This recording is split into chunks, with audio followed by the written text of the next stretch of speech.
Vamos orar, vamos começar. Deus nosso Pai, Senhor, infinito amor, bondade e misericórdia. Estamos aqui, Senhor, a te pedir um pouco mais de entendimento na compreensão do breve estudo que iremos realizar mais esta noite.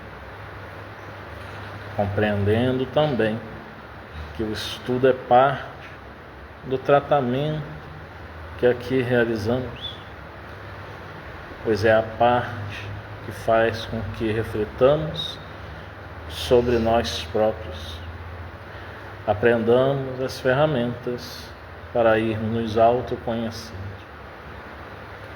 Auxiliai-nos, Senhor, te pedimos mais uma vez na compreensão do breve estudo desta noite. Assim seja. Bom, no livro As Dores da Alma, no Espírito Hamed, vamos hoje estudar a segunda parte do tema crueldade, né? Semana passada nós estudamos a primeira parte que o Hamed falou. E dentro da nossa didática, vamos ler alguns parágrafos e irmos comentando sobre eles, né? O Hamed, semana passada, falou sobre crueldade no sentido de autocrueldade, né? Crueldade de nós para conosco mesmo. E hoje ele vai falar da crueldade do ser humano para com outro ser humano. Nos dois primeiros parágrafos ele diz o seguinte: a crueldade como pena de morte já se achava estabelecida em quase todos os povos da antiguidade. Em Atenas, dava-se ao sentenciado à morte opções de escolha: o estrangulamento, que era considerado por todos humilhante, o corte de cabeça através do cutelo, o que era muito doloroso, e o envenenamento, o preferido pela maioria dos condenados. Na Roma antiga, em época anterior a Júlio César, o enforcamento e a decapitação eram as sentenças mais generalizadas. Porém, a homicida de pais e irmãos era aplicada uma pena invulgar: ser cozido vivo e depois atirado ao mar. A condenação dos incendiários eram as chamas da fogueira. Os hebreus preferiam o apedrejamento ou a decapitação, pois atribuíam estar na cabeça a localização dos delitos. Na China, havia um processo de deixar cair gotas d'água na testa do condenado, sempre no mesmo lugar, até conduzi-lo à completa loucura. No Japão, os sentenciados à morte tinham a permissão dos juízes para rasgar o próprio ventre com o sabre. Aqui nós vemos o Hamed falando sobre a pena de morte, assunto polêmico, assunto complexo, né? Quem aqui no Brasil já não escutou aquela frase "bandido bom é bandido morto", né? Do deputado Guilherme Godin, em 1986. Essa é a origem da frase. Uma campanha dele quando se candidatou a deputado estadual, né? E que traz toda uma questão de violência diante da não punitividade que se vê nos atos de violência na sociedade, né, cometidos na sociedade brasileira. Mas vamos voltar a esse assunto, mas antes vamos à história. O Hamed aqui, a gente, com uma breve pesquisa no Google sobre pena de morte na antiguidade grega, na antiguidade romana, na China medieval, nós vamos ver que ele está citando perfeitamente todos esses processos. Na Grécia Antiga, por exemplo, nós tivemos aquele que Allan Kardec, em O Evangelho segundo o Espiritismo, na introdução, Sócrates, Kardec coloca como precursor, né, das ideias cristãs e do Espiritismo, tanto Sócrates quanto Platão. E Sócrates ele foi acusado pela população, né, de Atenas à época a corromper a juventude e a introduzir deuses falsos, né, no panteão grego. E ele foi condenado à morte. E a morte por envenenamento. Ele bebeu cicuta e, né, morreu. No livro Apologia de Sócrates, de Platão, tem lá o diálogo socrático, né, onde nós podemos ler toda a história de Sócrates. Um livro pequeno, gostoso de ler, simples, fácil ao entendimento. Mais adiante, na Roma, aí já na era cristã, no ano 65, o filósofo estoico Sêneca, no estudo da semana passada nós falamos sobre isso, sobre Sêneca, né? Não sobre isso, sobre o filósofo Sêneca, falamos sobre ele, comentando o livro dele sobre a brevidade da vida, na verdade uma carta, né, ao Paulino. Mas no ano 65, Sêneca, que era educador do imperador Nero, assim desejou sua mãe Agripina, Nero diz que Sêneca, né, estava conspirando junto a outros participantes para derrubar o império dele, e condena Sêneca então à morte. E nessa morte, Sêneca é rodeado pelos seus discípulos, e ele então tem de fazer isso, é a sua condenação, corta os pulsos e vai, né, ali morrendo aos poucos, enquanto conversava, filosofando com seus discípulos, dizendo de como se deveria enfrentar a morte sem desespero, dando um exemplo de como morrer.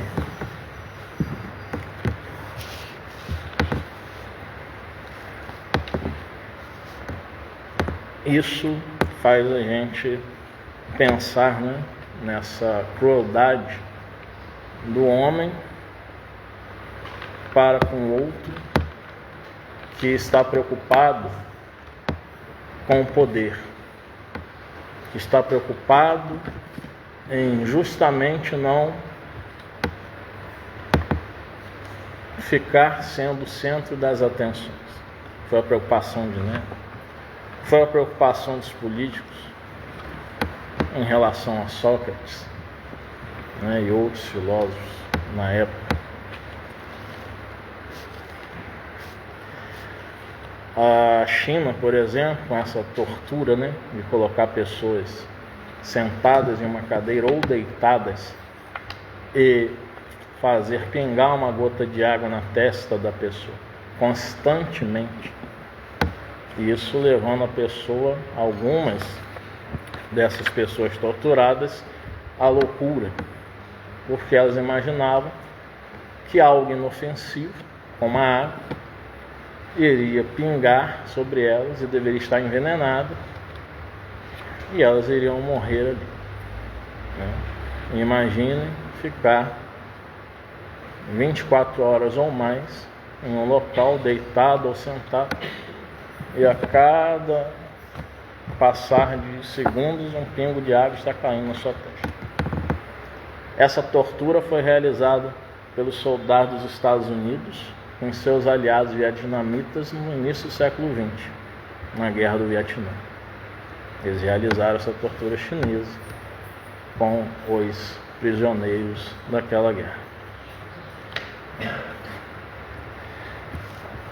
Vemos que essa é uma tortura medieval e que foi aplicada nos tempos contemporâneos.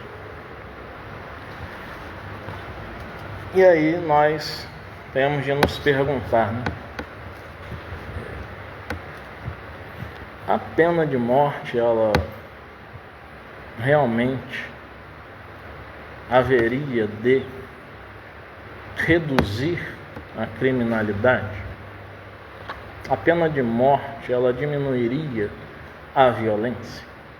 Uma revista super interessante do mês de abril de 2016, pesquisando lá, encontramos que na China e nos Estados Unidos, nos estados dos Estados Unidos, onde a pena de morte é legal, só há aumento de violência, só há aumento de criminalidade. Então não é, segundo os sociólogos, os antropólogos, realmente algo que vai modificar a paisagem de violência em determinada nação, ou em determinada localidade, em determinado estado daquele país. E também nós temos que pensar nas questões da economia. Segundo as estatísticas de 2002 e elas atualizadas no ano 2016 ou 2017, nos Estados Unidos, o custo de uma única execução, o custo para executar um indivíduo, é de 2 milhões e 500 mil dólares. E aí, nas estatísticas, nós anotamos aqui, isso é o triplo do ônus de manter alguém preso por 10 anos, 3 vezes mais. No Brasil, um preso custa cerca de R$ 7.800 por ano. Se for matar, condenar a pena de morte, se no Brasil tivesse, a execução teria o valor de R$ 312 mil. Então, economicamente, também não é viável. Precisamos estudar sobre isso. Por que não é viável? Porque os processos são demorados. Há todo um envolvimento depois de novas pesquisas, de novas investigações sobre os fatos. São diversas pessoas para serem pagas, né, no sistema jurídico com relação àquele caso. E isso vai se tornando realmente uma bola de neve financeira. Então, nem economicamente é viável. E espiritualmente, vendo um vídeo de um youtuber, um rapaz novo, muito inteligente, perguntaram a ele assim, ele é a favor da pena de morte. Perguntaram a ele assim, mas a pena de morte não é uma justiça, é uma vingança. O que você diz disso? E ele fala, mas é mesmo uma vingança, não pode ser uma justiça não. Imagine uma mãe que tem seu filho assassinado, um pai, os irmãos, o restante da família sofrendo. Quanto mais aquela pessoa condenada sofrer, e vai sofrer rápido, porque vai morrer, não vai ficar a vida sofrendo, precisa se sentir, dar o gosto, o prazer, olha as palavras dele, dos familiares, ver ele morrendo e sentir o prazer do sofrimento, em vê-lo sofrer. É isso que pensam muitos com relação à pena de morte. Isso não é uma crueldade? E para nós espíritas, o ser espiritual morre?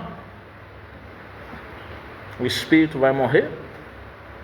Não vai. Que é a parte real. Então, quando estou citando essas estatísticas e há muitas outras questões para nós citarmos, é para que nós venhamos a pensar e não só a dizermos o que os bons espíritos, os espíritos superiores responderam a Allan Kardec, que instalar a pena de morte em um país que não a tem é um retorno ao barbarismo, é um retorno à barbárie. Mas aí seria só a palavra dos espíritos superiores. E a doutrina espírita dialoga com os mais diversos ramos do conhecimento humano. As ciências jurídicas, as ciências psíquicas, as ciências médicas, as ciências chamadas duras, a matemática, a química, a física, a biologia, a mãe de todas as ciências, a filosofia.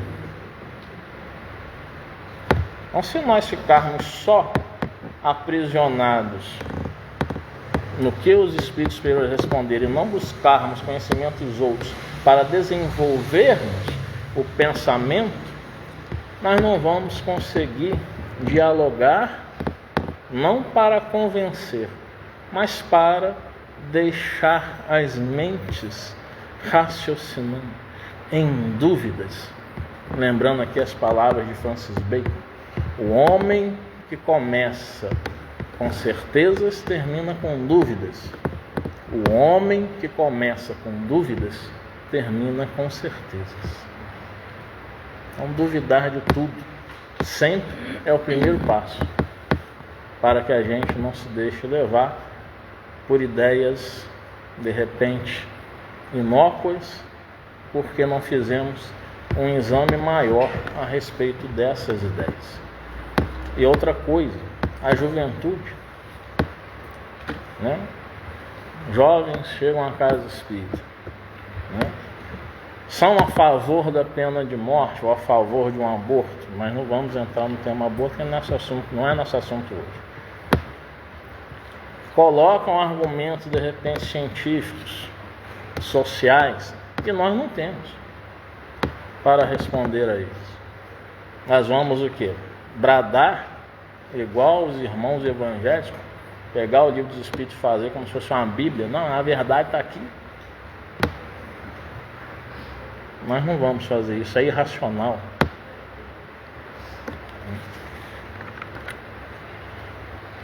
Então, esse é assunto hoje realmente que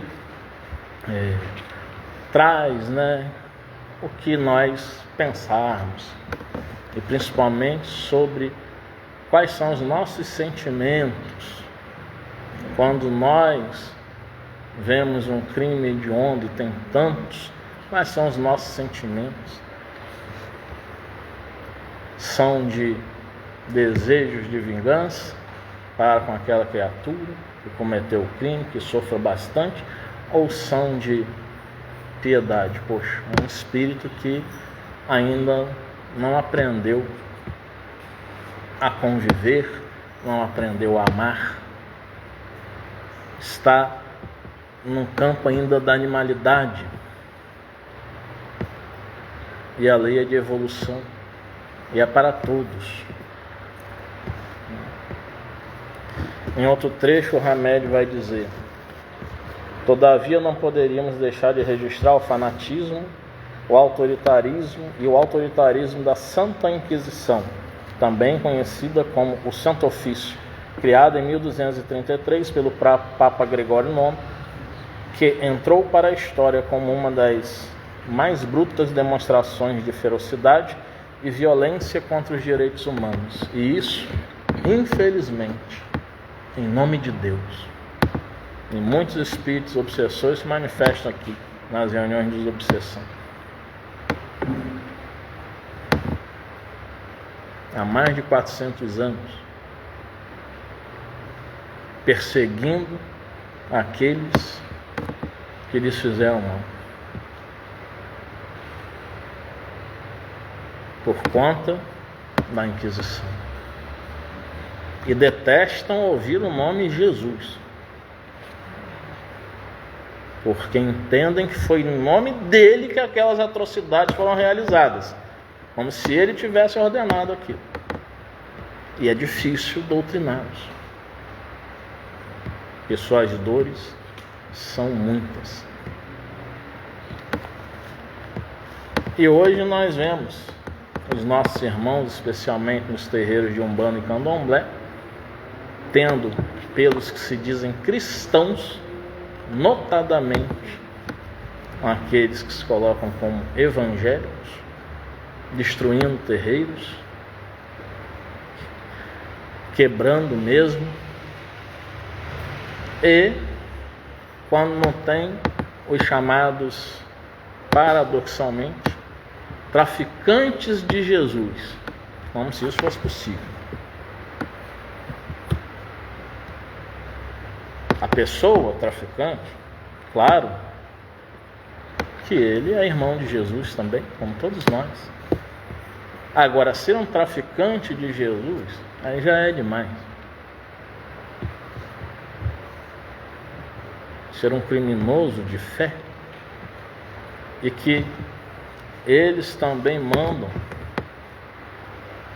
né? Ouvimos diversos relatos de diversas pessoas umbandistas e candomblecistas de Campos e São João da Barra falando de traficantes nas comunidades, dizendo que nos terreiros vocês têm que tocar até tal hora, vocês não vão fazer muito barulho não. O Estado paralelo mandando nos terreiros: ó, vocês não podem sair à rua com tal vestimenta não.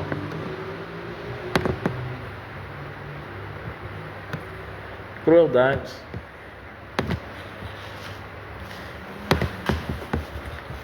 E os espíritos superiores, na questão 754, no capítulo 6 da terceira parte do Livro dos Espíritos, vão expor o seguinte: o senso moral existe como princípio em todos os homens.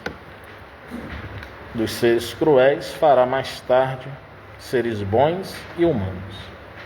As faculdades do homem estão em estado latente, como o princípio do perfume no germe da flor que ainda não desabrochou. Assim também, em essência, somos todos unos com a perfeição divina que habita em nós. Todos os seres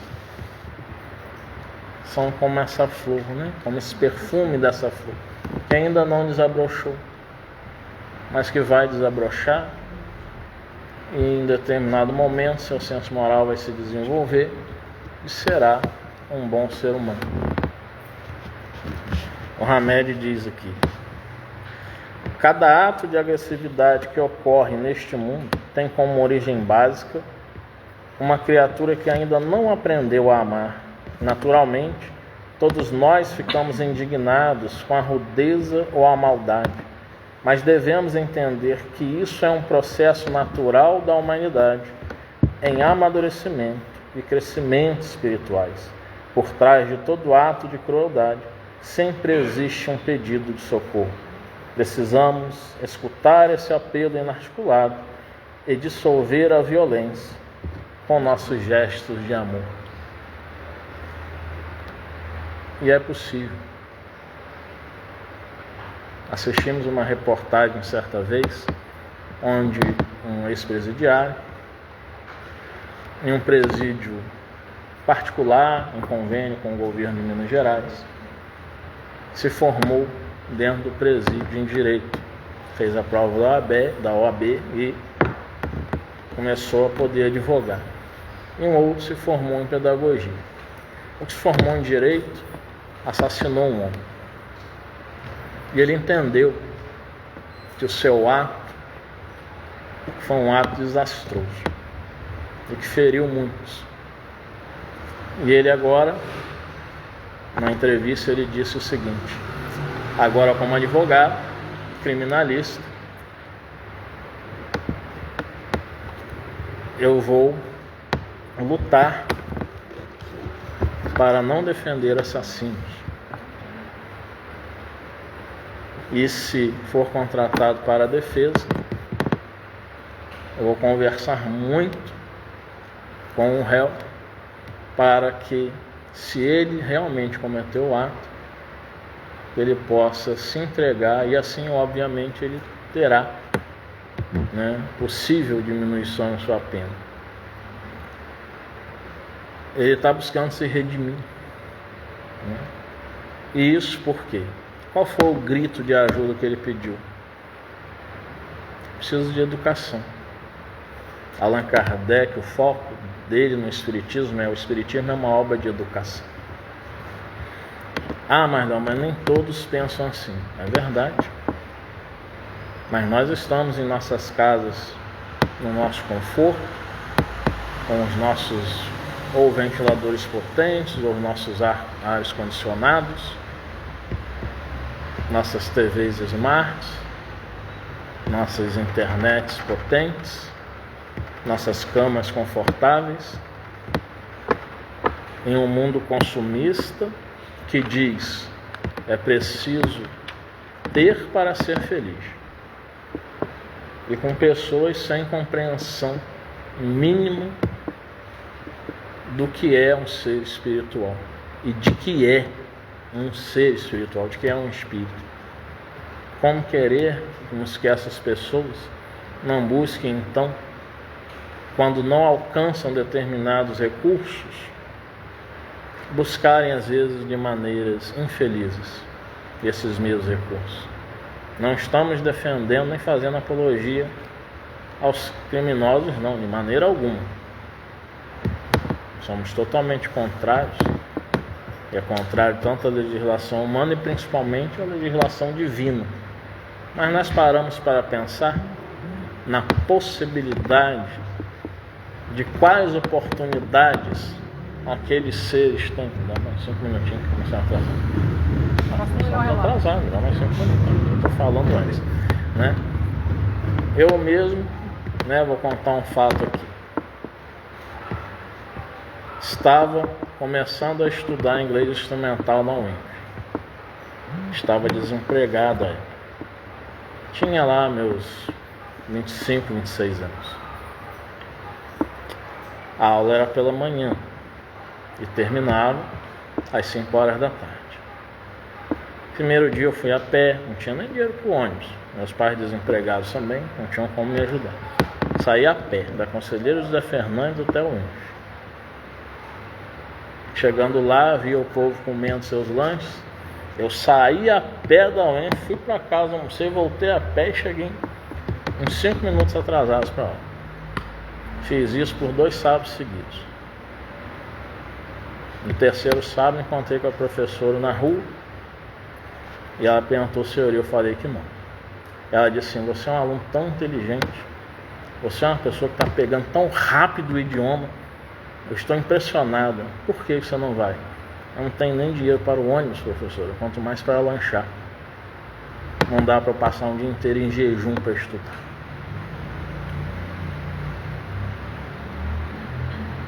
Pelos valores que recebi, nasci com pais, essa situação se tornou depois que o governo Collor fez a empresa do meu pai falir, a situação ficou mais intensa, na pobreza.